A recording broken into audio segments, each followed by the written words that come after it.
how to use Starbucks gift card on Uber Eats. Now normally if you wanted to use a gift card on Uber Eats, you would simply go and open up the Uber Eats application over here. Then once done, go to the account tab, go to wallet, and go to add payment method and select a gift card option to redeem your gift card.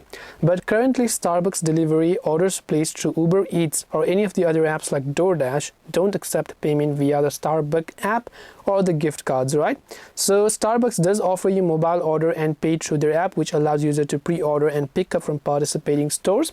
If you order from the Starbucks app itself, you will be able to apply the gift card, but unfortunately Uber Eats banned third-party stores and so on, so that is why you will not be able to apply the gift card even if you ordered from the Starbucks store within Uber Eats. So I hope this video helped you clarify it. If you have any questions, feel free to leave them down below. Thank you for watching till the very end of this tutorial, and as always, see you soon in our next video.